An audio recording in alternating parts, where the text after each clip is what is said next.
আসসালামু আলাইকুম ওয়া রাহমাতুল্লাহি ওয়া বারাকাতুহু। ওয়া আলাইকুম আসসালাম ওয়া রাহমাতুল্লাহি ওয়া বারাকাতুহু। বিশেষ করে নদিয়া জেলার এই এলাকার মানুষ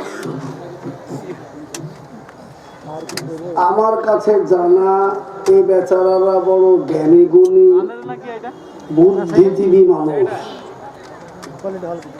সেই হেতু বুদ্ধিমানদেরকে বুদ্ধিজীবীদেরকে বেশি বলা উচিত নয়। ইশারা করলেই তারা বুঝে না।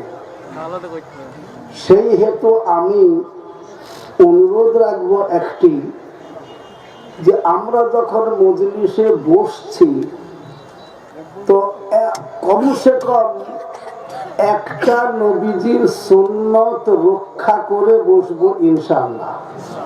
জোরে বলি ইনশাআল্লাহ।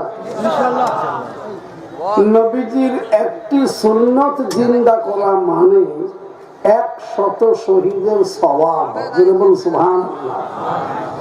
তাই আমি অনুরোধ করব, যারা যেখানে বসে আছেন তাদের সামনে যদি জায়গা খালি থাকে, সে জায়গাটা তারা যদি একটু এগিয়ে এসে পুরা করতে পারেন তো ইনশাআল্লাহ একটি সুন্নত জিন্দা হয়ে গেল।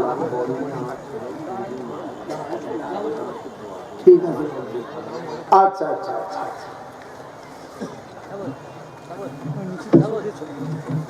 সেই জন্য আমি অনুরোধ রাখছি, প্রত্যেকটি মানুষ সামনের দিকে এগিয়ে এসে বসে।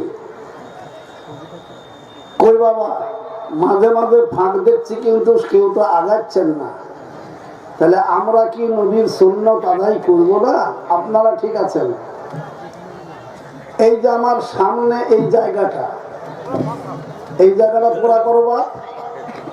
যে পুরা করবে সওয়াবের অধিকারী সে। এক্ষুনি তো হযরতের কাছে শুনলেন, যে ব্যক্তি কোরআন হাদিসের ইহজগতে মূল্য দেবে সে এ জগতে আল্লাহ পাকের কাছ থেকে মূল্য পাবে ইনশাআল্লাহ।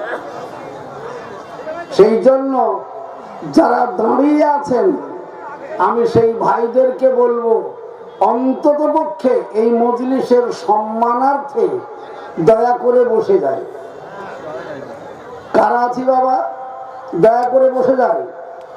এই যে এই লাইটের কাছাকাছি এই দিকটা, অর্থাৎ দক্ষিণ দিকটা, সকলে চলে আসি।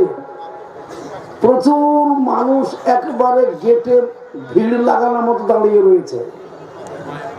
জি, অথচ বাঁ দিক ফাঁকা হয়ে গেল, ডান দিক ফাঁকা হয়ে গেল, আসছেন না আপনারা। সকলে বসি ভাই মজলিসে, কেউ দাঁড়িয়ে থাকবেন না। এটা আপনাদের পক্ষে বড় লজ্জাস্কর ব্যাপার। মূর্খ মানুষ, অজ্ঞানী কিছু করতেই পারে। দেখলেন না এক্ষুনি হযরত ওয়াজ করছেন আর একটি পাগলি খেপি এসে লড়াই হয়েছে। সে কাহিনী মানছে না, আর সে কাহিনী মানা লোক নয় বাপ।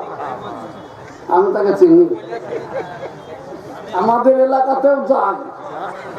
যদি বলেছি বাবা একটু যাও, ভাষা যা শুনবেন সুবহানাল্লাহ।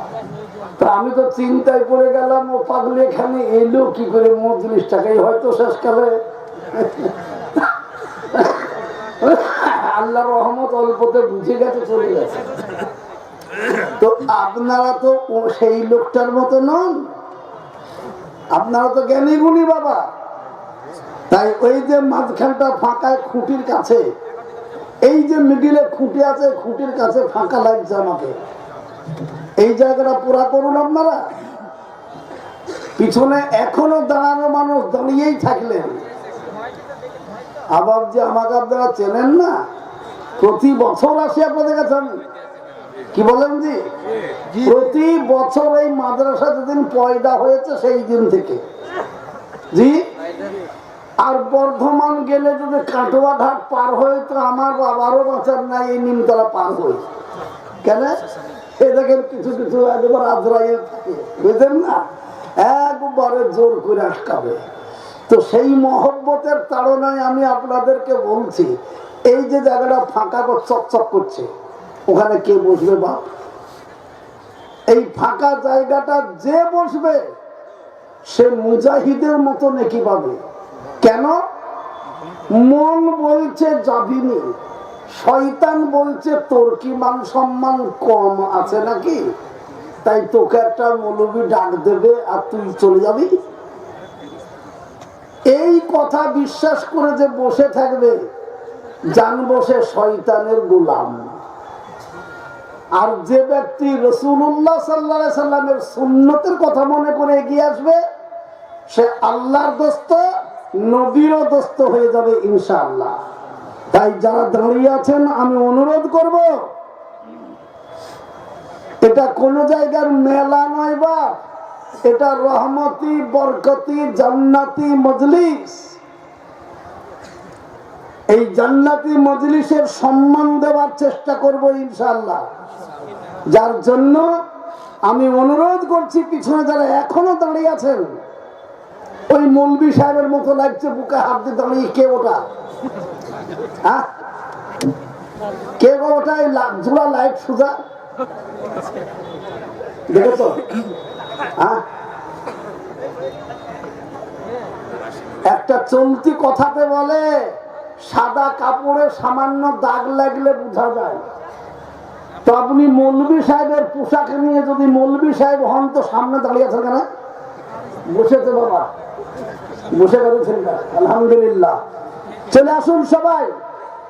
এখনো ওই জায়গাটা পুরা হলো না, অন্ধকার হয়ে গেল না? কি ব্যাপার, অন্ধকার হয়ে গেল? চলে আসি, আমি একবার জোরে নারা লাগাবো। যার গলায় যত জোর আছে তত জোরে আল্লাহু আকবার বলবো। এই উদ্দেশ্যে আল্লাহু আকবারের আওয়াজটা যত দূর যাবে, শয়তান তত দূর পালিয়ে যাবে, আর আল্লাহর রহমত তত দূর নিয়ে বর্ষিত হবে। জোরে বলুন সুবহানাল্লাহ। তাহলে গলা ছেড়ে দিয়ে জোরে আল্লাহু আকবার বলবো তো ইনশাআল্লাহ। ইনশাআল্লাহ। কই জোরে সোরে সবাই মিলে শুধু আল্লাহু আকবার বলবো না, ওই লোক কটা যারা দাঁড়িয়ে আছেন সঙ্গে সঙ্গে